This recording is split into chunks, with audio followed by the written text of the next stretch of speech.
김수민의 뉴스 밑장 긴급하게 녹음합니다.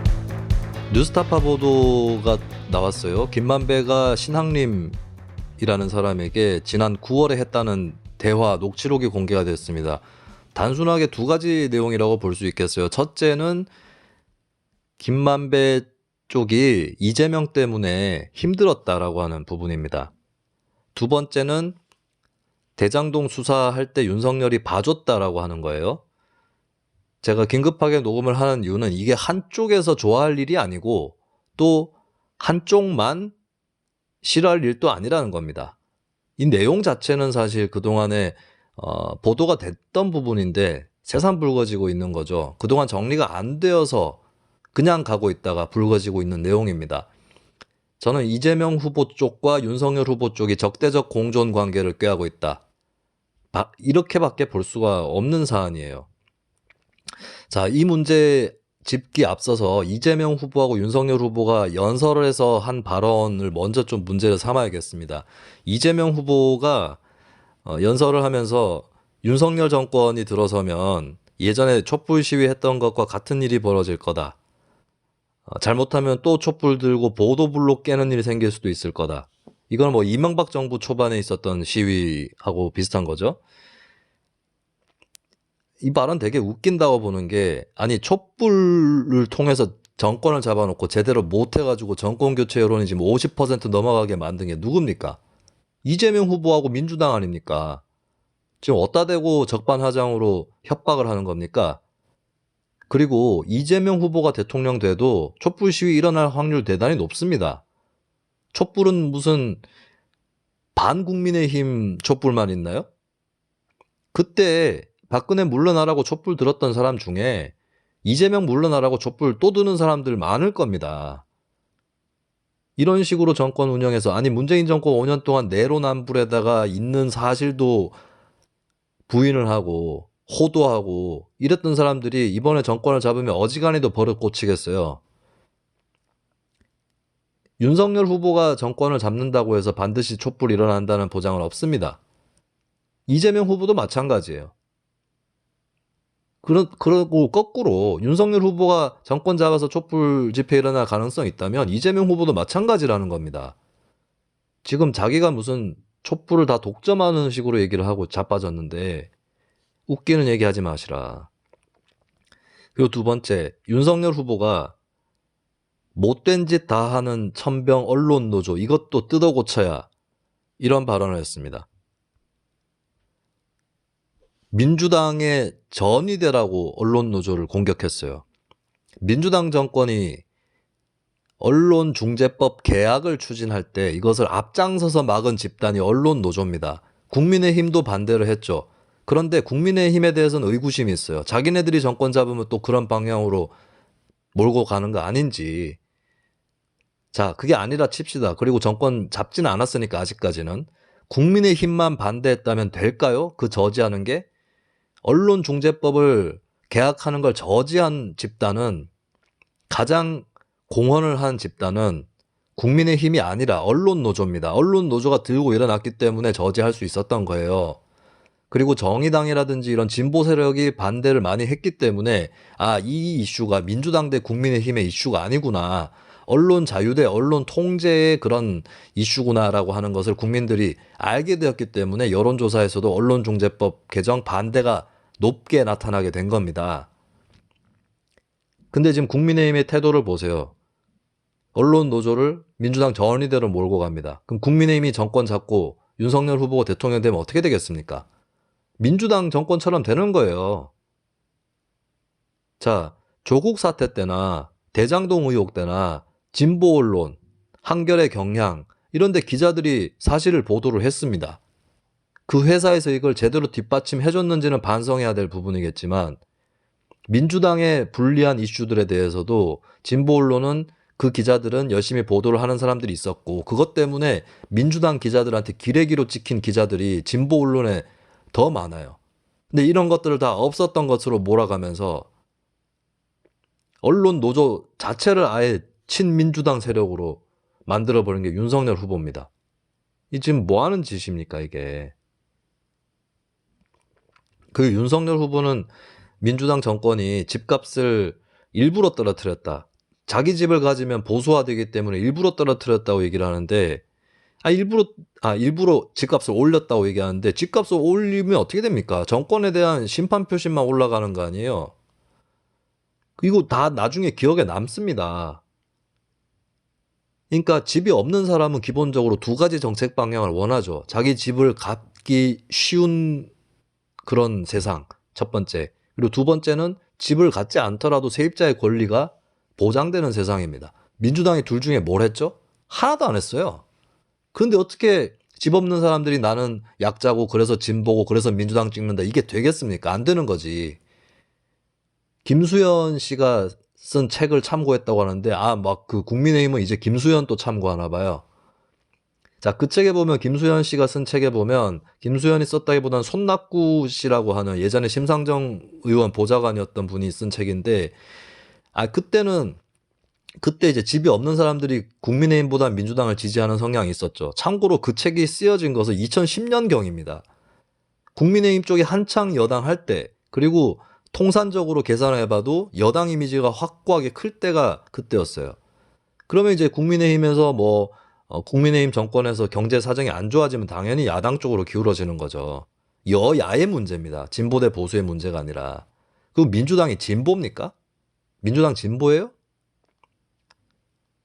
집 없는 사람들이 진보적인 맥락에서 민주당을 지지할 수 있습니까? 없어요.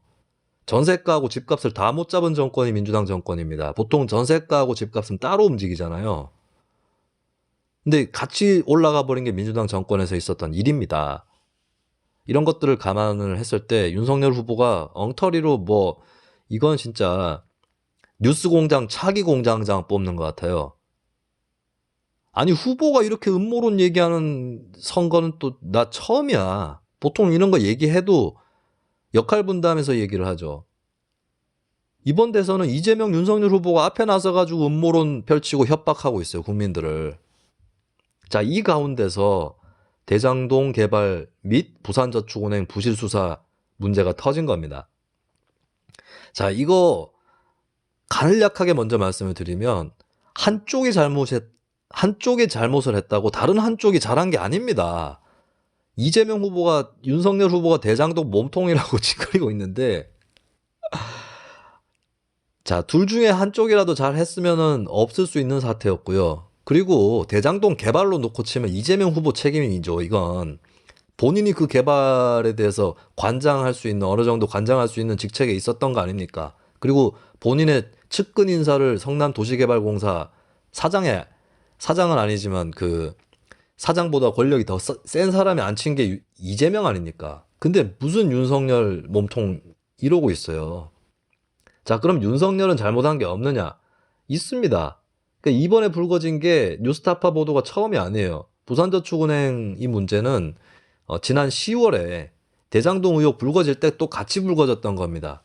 이 줄거리를 좀 봐야 된다면, 대장동 개발 사업에 처음 뛰어들었던 시행사가 C7이죠. 이강길이라는 사람이 그쪽에 대표자로 있는 그런 회사라고 볼 수가 있는데, 이 C7은 부산저축은행 쪽에 이제 11개의 저축은행 대주단이 있습니다. 여기서 1,805억 원 정도 브릿지 자금 대출을 받았어요. 부산저축은행 대출만 치면은 1,155억 원입니다.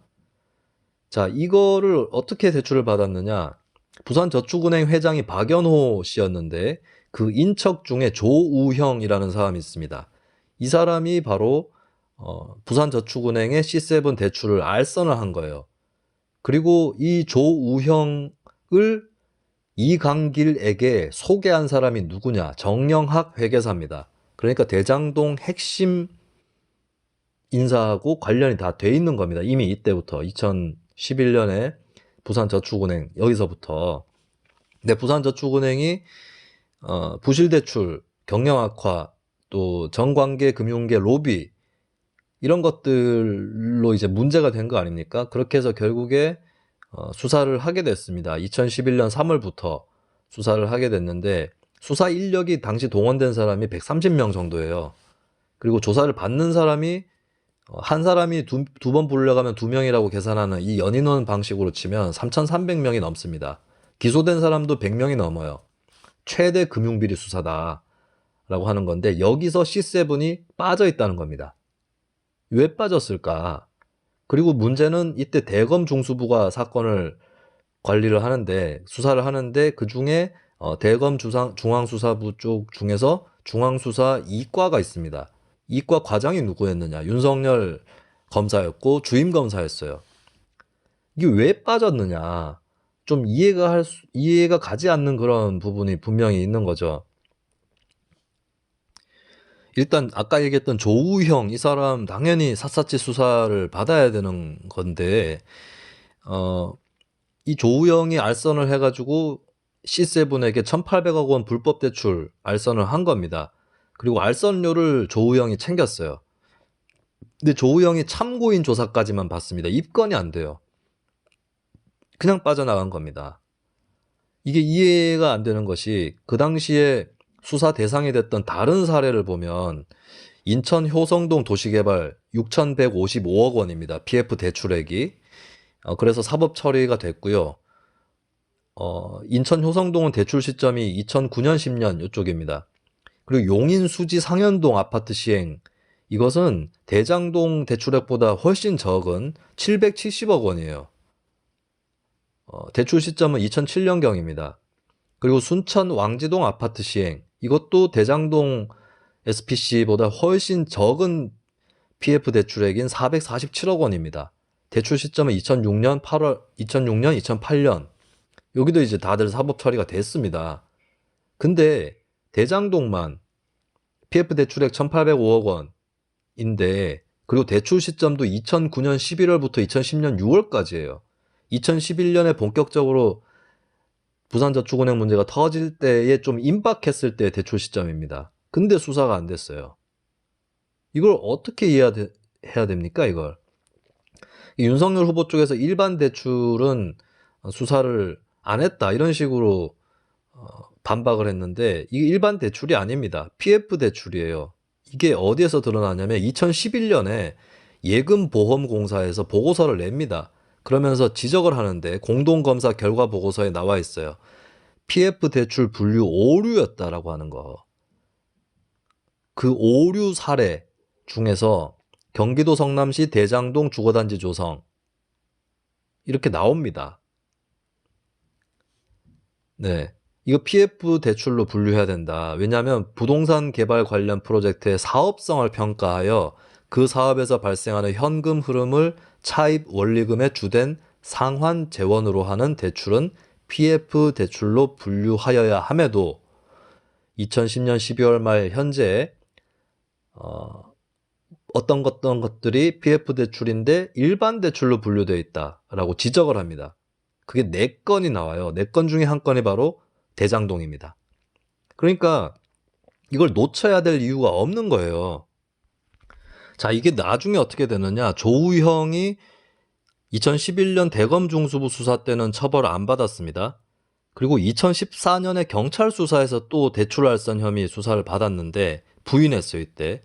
근데 1년 뒤에 수원지검에서 대장동 개발사업 비리 수사 때는 대검 중수부가 수사하다가 덮었던 바로 그 대출 알선 혐의로 처벌이 됩니다. 나중에는 결국에 처벌을 받은 거예요.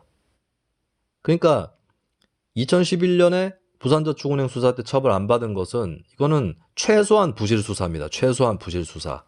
그냥 놔줘서는 안 되는 사람을 놔준 거예요. 근데 여기에 대해서 왜 놔주게 됐느냐 했을 때 그동안에 나왔던 증언이 김만배가 얘기하기 전에 다른 사람들도 증언을 했어요. 조우영의 친척도 증언을 했고 뭐냐면 이 사람이 참고인 조사를 2번 받는데 첫 번째 갔을 때에 비해서 2번째 때는 싱겁게 끝났다는 겁니다. 뭐 더 이상 털지 않았다. 그 전에 계좌 추적도 다 했어요. 그러니까 여기서 납득이 안 되는 거예요. 계좌 추적도 했고 참고인까지도 지정이 돼서 조사가 됐는데 그 다음에 조사가 안 들어갔다라고 하는 겁니다. 그리고 이거를 가지고 조우영이나 이런 사람들이 설명을 한 게 뭐냐면 그 조우영 친척이나 지인이 들었다는 얘기는 박영수를 변호사로 선임을 했다는 겁니다. 그리고 박영수라는 변호사를 선임한 백으로 결국에 이런 결과가 나왔다라고 하는 겁니다. 확실한 과정은 알 수 없겠지만 그들 주변에서 그런 얘기가 나온 것이죠. 그리고 박영수, 윤석열은 다들 아시지만 친한 사이입니다. 그래서 법조 쪽에 밝은 사람은 이 사건을 상세히 들여다본 사람들은 이거는 정관예우일 가능성이 상당히 높다. 이렇게 보는 거예요. 그리고 정관예우가 작용을 뭐 얼마나 했든 이걸 떠나서 놓쳐서는 안 될 사람들을 놓쳤다는 겁니다. 그러면 윤석열 후보가 취해야 될 입장은 최소한 그때 수사를 잘못했다라는 건 얘기를 해야 되는 거거든요. 그 나중에 결국에 걸렸잖아. 조우영이. 근데 무슨 이 자체를 뭐 자꾸 부인을 하려고 하니까 문제가 되는 겁니다. 그러니까 윤석열이 부산저축은행 수사를 잘못했다라고 하는 게 이재명의 올바름을 입증하는 근거는 전혀 아니에요. 두 가지는 별도고 각자의 책임이 있는 겁니다. 그러니까 이재명이 또 윤석열한테 대장동 몸통이라고 얘기하는 것도 웃기는 사고인 거죠. 그리고 이재명이 몸통이기 때문에 윤석열은 아무 문제가 없다라고 얘기하는 것도 웃기는 겁니다. 두 가지는 각자의 사건이에요. 자, 윤석열 당시 검사가 이끄는 대검 중수 이과가 수사를 제대로 했다면 나중에 대장동 개발이 일어나지 않았을 가능성이 높죠. 하지만 자, 대장동 개발이 일어난 결정적인 원인은 더 근래에 있었던 일입니다. 자, 거꾸로 생각해 보자고. 윤석열 검찰이 그것을 놓쳤다 할지라도 대장동 개발 설계를 똑바로 했으면은 돈 조금 넣고 뻥 튀겨서 가져가는 그런 일은 없었을 거라는 거죠. 그런 의미에서 윤석열이 부실 수사를 했든 말든 이재명의 책임은 경감되지 않는다고요. 자, 이재명의 책임은 뭐냐? 이재명이 고의적으로 직접적으로 배임을 했다라고 하는 근거는 아직 나오지는 않았습니다. 얼마 전에 그 원희룡 등등이 그 정민용이 어디다 버린 것으로 추정되는 서류들을 입수했다라고 하는데 그 서류 처음에 공개를 했죠. 근데 공개한 것들 이재명이 결제한 서류들 있죠. 뭐 제1공단 결합개발을 분리개발로 가져가는 그런 것이라든지 또 임대주택을 하지 않고 현금 배당을 택하는 방식들이라든지 이런 것들은 그 전에 보도가 됐던 겁니다. 그 또 엉뚱한 사람들이 댓글을 달아가지고 이재명이 다 부인했던 거 아닌가요? 아니, 다 보도됐던 거예요. 이재명이 부인하는 건 자기가 초과 이익 환수 조항 이런 것들을 막 뺀 게 아니다. 이걸 이렇게 주장한 거지 그 서류들에 결제한 적이 없다 이건 아니에요. 이재명 쪽은 오히려 그걸 선전해 왔는데 뭐 임대 아파트보다 현금 배당한 걸 선전해 왔는데요. 그래서 그 서류들은 새로운 서류가 아닙니다. 그때 공개한 3개 서류는 원희룡 쪽에서 공개한 게 그럼 나머지를 공개를 해야 되는데 수사라든지 재판에 지장이 되기 때문에 공개 안 한다고 했어요. 그러면은 뭐 없는 겁니다. 적어도 당분간은. 자, 근데 이제 이재명이 배임을 했는지 안 했는지 좀 불투명한 것이 성남도시개발공사에서 하는 사업들에 대해서 이재명이 이렇게 일일이 막 다 결제를 하진 않아요. 그래서 그 유동규하고 관련 없는 나중에 성남도시개발공사 사장이 되고 또 그쪽에서 이번 대장동 개발 같은 경우 검토도 진행을 했던 그 후임 사장 있죠. 그 사람이 대장동을 말한다라는 책을 냈는데 그 책의 내용에 보면 이재명이 배임을 했을 거라고 생각하진 않는다라는 잠정적인 결론이 나오긴 해요. 근데 저는 그건 알 수 없는 일이다. 지금 결론을 내리면 안 된다고 생각하는데 어쨌든 직접적 배임은 아닐 수도 있습니다. 왜냐하면 거기도 분석을 하지만 이재명이 실제로 결제한 서류들을 보면 전반적인 사업의 틀, 뭐 이런 것들에 대해서 몇 가지 결제를 한 것이고, 이익을 어떻게 할 거냐, 이 부분에 대한 결제는 없다는 거예요. 그럴 수는 있습니다. 그러니까 성남도시개발공사가 성남시의 산하기관은 아니기 때문에 그럴 수는 있어요. 모든 것들을 다 결정하진 않습니다. 근데 중요한 건 뭐냐면, 성남도시개발공사의 한때 황무성이 사장이었지만, 황무성 사장이 초과이익 환수 조항을 넣어야 된다고 주장을 하다가 결국에는 사장직에서 잘려서 나갔고 그리고 그 내부의 직원들도 초과 이익 환수 조항 넣어야 된다고 주장을 했었습니다. 근데 어쨌든 안 들어갔어요. 이건 뭐냐면 최소한 정책 실패라는 겁니다. 초과 이익 환수 조항이 안 들어간 건. 그 두 번째, 이재명이 직접 지시한 건 아닐지라도 유동규가 이재명 백으로 있었기 때문에 가능한 일이었어요. 거기서 전횡을 부릴 수 있는 위치에 서 있는 게 유동규 기획본부장이었고 그에게 힘을 막강하게 심어주거나 배경이 됐던 것이 이재명 후보입니다. 그러면 이거는 고의적인 배임이 아닐지라도 최소한 정책 실패고 이재명이 주요 원인이에요. 자, 이재명 쪽에서 얘기하기를 확정이익이라는 걸 뒀기 때문에 초과 이익 환수를 두지 않았다. 그러니까 확정이익은 성남도시개발공사 및 성남시 이쪽 공공에서 가져가는 몫을 처음부터 아예 박아놨기 때문에 그 다음부터는 민간 사업자들 줘야 되는 거 아니냐. 그래야 협상이 된다. 이런 논리였거든요. 이것도 꼭 그렇지 않습니다. 어떻게 하느냐에 따라서 다른 거예요. 자, 상식적으로 확정이익 빼고 나머지는 다 민간 사업자한테 굴러 들어간 것 자체가 말이 안 되지 않습니까? 그러면 지분대로 나눠 갖는 게 맞는 거죠. 근데 지분대로 그냥 나눠 갖자니 민간 사업자를 끌어들이는 그 동력이 약할 수는 있어요. 그래서 확정이익 빼고 나머지 줄게 할 수 있는데, 자, 그러면 예를 들어서 설계를 확정이익은 2만큼 가져가고 나머지는 다 그냥 그 민간 사업자가 가져간다. 근데 해보니까 막 10 정도 나와요. 이 말이 안 되잖아. 2대 8로 되는 게. 지분이 그렇지 않은데. 화천대유나 천화동인 이쪽 지분이 그렇게 크지 않은데. 그러면 예를 들어서 확정이익을 2가 아니라 1로 줄인다든지. 예. 이런 식으로 할 수도 있는 거죠. 확정이익을 2가 아니라 1로 줄인 다음에, 그 다음에, 추가적으로 발생하는 수익 중에 뭐 1까지는 무조건 성남도시개발공사나 성남시에 가져가고 그 다음에 1이 추가로 발생하면 그 1은 민간 사업자 무조건 준다. 그 다음에 추가로 또 발생하는 것부터는 지분대로 나눈다. 이렇게 갈 수도 있는 거죠. 그러니까 확정이익을 좀 줄여서라도 초과이익이 너무 지나치게 사기업 쪽으로 흘러 들어가는 것을 막는 이런 건 얼마든지 가능하다는 겁니다. 협상을 통해서도 움직일 수 있고 아니면 이런 조건에 응하지 않는 쪽은 협상에서 빼버리는 거죠. 낙찰할 때. 그래서 확정이익을 뒀기 때문에 초과이익 환수를 못한다는 건 말이 안 되는 겁니다. 그래서 이재명은 최소한 유죄는 아닐지라도 엄청난 사업 실패를 한 당사자이다. 이건 변함이 없습니다. 윤석열이 일부러 부산저축은행 부실 수사를 해서 대장동 일당을 놔줬던 말든 간에 이재명의 잘못은 경감되지 않는다는 거고, 그리고 거꾸로 이재명이 이러한 잘못을 했다고 해서 윤석열 후보의 부산저축은행 부실 수사가 정당화되는 것도 아니라는 겁니다. 이건 부실 수사 맞아요. 왜 빠져나갑니까? 그보다 훨씬 작은 규모의 사건도 들어가 있어요. 부산저축은행 사건에서 처벌을 했던 거에 들어가 있습니다. 당장에 조우영 씨 인척인 박연호 회장 같은 경우에 부산저축은행 회장 같은 경우는 6차례 기소가 됐고요.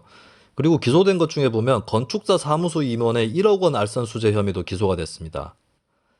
그래서 이게 큰 사건인데 그래서 대장동 일당께 빠졌다라고 하는 윤석열 후보 측 반박은 억지예요. 계좌 추적까지 해놓고 뭐 그때 가서 왜 뺐는데. 자, 그래서 그리고 이번에 뉴스타파 이거 새로 끄집어낸 거 아닙니다. JTBC에서도 보도를 했는데 남욱 변호사가 지난해 11월에 검찰에 진술한 내용입니다. 뭐냐면 부산저축은행 수사 때 조우영 씨가 두 번째 조사를 받으러 출석을 하기 전에 대법원 주차장에서 만났다는 거예요. 김만배, 조우영, 남욱이. 근데 김만배가 조우영한테 오늘 올라가면 커피 한 잔 마시고 오면 돼. 이렇게 얘기를 했는데 실제로 조우영 씨가 조사 뒤에 실제로 커피를 타줬다. 그리고 주임 검사가 첫 조사와 달리 되게 잘해줬다. 이렇게 밝혔다는 거예요. 자, 이거는 남욱 변호사가 검찰에 진술한 내용입니다. 어떤 물증을 갖추고 있는 건 아닌데 근데 그런 말을 들었었다. 이게 남욱 변호사가 한 얘기예요. 다른 사람이 김만배가 주장한 것도 아니고. 자, 이 커피를 가지고 자꾸 주목하는 사람들이 있더라고. 커피를 타줬냐 안 타줬니? 커피를 안 타줬으면 거짓말 되는 겁니까? 그리고 커피를 타준 사람은 따로 있다. 따로 있죠. 윤석열 검사가 아니라 그 밑에 검사였을 거예요. 근데 어쨌든 간에 커피를 블랙 커피를 마셨든 아메리카노를 마셨든 그 라떼를 마셨든 간에 봐줘서는 안 될 사건을 봐준 겁니다. 놓쳐서는 안 될 걸 놓쳤다고. 그건 확실한 거예요. 자, 정리하겠습니다. 윤석열 후보나 이재명 후보가 이 사건에서 사법적으로 처벌받을 만한 잘못을 저질렀는지는 모르겠습니다. 그리고 설령 저질렀다 할지라도 이걸 증거를 잡아내기는 대단히 어려울 겁니다. 하지만 분명하게 드러난 것은 윤석열 검사는 놓쳐서는 안 될 대장동 일당을 제대로 수사하지 못하고 그냥 수사 대상에서 빼버렸다는 거고요. 이재명 후보는 그냥 그렇게 흘러 들어가서는 안 될 사기업체의 천문학적 이익을 그냥 내버려 두는 사업의 최고 주요 책임자라는 겁니다. 이게 직무유기 직권남용인지 배임인지는 추후의 문제라고.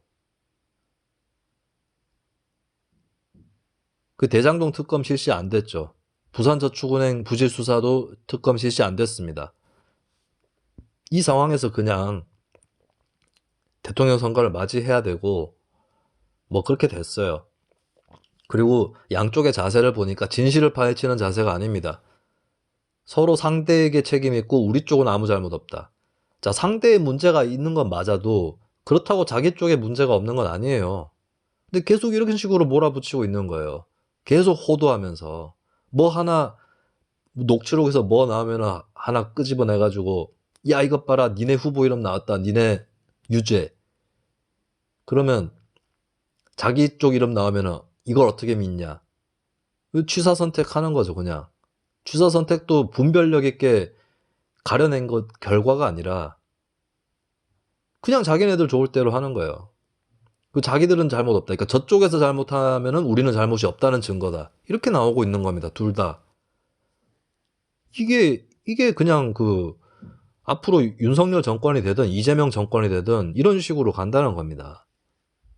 이래가지고 무슨 한국 정치에 미래가 있어요.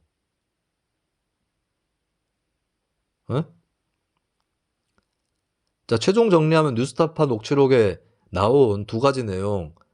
김만배가 이재명 때문에 힘들었다더라. 그리고 김만배가 윤석열 움직여가지고 대장동 일당 봐주겠다더라. 두 가지 다 그냥 각자 따져봐야 될 일이고, 그리고 하나 거짓말이 있다고 해서 다른 하나도 거짓말이고 이런 건 아니라는 겁니다. 근데 가만 보면 결국에 이걸 놓고 이재명, 윤석열 양쪽이 적대적으로 공존하고 있어요. 그렇게 돼버렸습니다. 그리고 선거 막판에 이것도 난 진짜 깝깝한 게 부산저축은행 부실수사나 대장동 개발이나 여러 가지 토론해 볼 것도 많고 가려낼 볼 것도 많았거든요. 근데 그냥 한쪽이 나쁜 놈이다 낙인 찍는 거 양쪽 세력이 싸우는 방향으로 그냥 진행이 되어 왔다는 겁니다. 이래가지고 아니 이건 정치의 뭐 정책 이런 문제도 아니고 이래가지고 진실을 가려내는 것부터 힘들 것 같아요. 자, 새로운 정권이 들어서고 정치권에 대한 수사가 있을 겁니다. 그러면 수사 당한 쪽은 정치 탄압이다, 정치 보복이다 이 얘기할 거예요. 그러면서 서초동 집회 같은 거 또 할 겁니다. 민주당이 되든 국민의힘이 되든 또 할 거예요. 그러면 또 그 반대쪽에 있는 쪽은 이거는 정당한 수사다라고 덮어놓고 얘기할 겁니다. 심지어 수사 과정 절차라든지 또 수사의 내용이라든지 이런 것들이 잘못되어 있는 게 있어도 또 그렇게 얘기할 거예요. 그러니까 수사하는 쪽에서는 정당하다. 받는 쪽에서는 탄압이다. 그냥 덮어놓고 이렇게 얘기하는 흐름 속에서 진실이든 앞으로의 대안이든 이런 것들은 다 중요하지 않은 것으로 그렇게 되어 간다는 겁니다. 자, 이걸 뚫어내려면 우리가 어떻게 해야 될까요? 이걸 뚫어내려면 어떻게 해야 될까요? 이재명 후보 지지자 여러분, 윤석열 후보 지지자 여러분, 어떻게 해야 될까요? 제가 이재명 후보, 윤석열 후보 지지 안 하는 이유도 이런 데 있습니다. 근데 다만 지지를 하시는 분들한테도 제가 촉구드립니다. 진실을 가려내는데 방해가 되는 태도 삼가해 주시고 같은 지지층 안에서도 싸워 주십시오. 양식 있는 사람이라면. 자, 윤석열 후보 지지자들은 자기가 지금 조국 수호대, 조국기 부대와 같은 짓을 하고 있지 않은지 돌아보시고요. 이재명 후보 지지자들은 자기가 미워했던 국민의힘하고 자기가 똑같이 닮아가고 있지 않은지 돌아보시기 바라겠습니다. 그리고 이 둘 중에 누가 이기든 의미가 없다고 생각하시는 분들은 흔들리지 않고 이번 선거에서 소신파가 되어주시고 이런 정치 카르텔 바깥에서 그리고 가장 아래에서 미래비전 맨 앞에서 계속해서 저와 싸워주시기 바라겠습니다. 자, 곧 이어서 새 멤버가 같이 녹음한 대선 에피소드, 대선 마지막 에피소드, 당선자 나오기 전에 마지막 에피소드 들려드리겠습니다. 고맙습니다.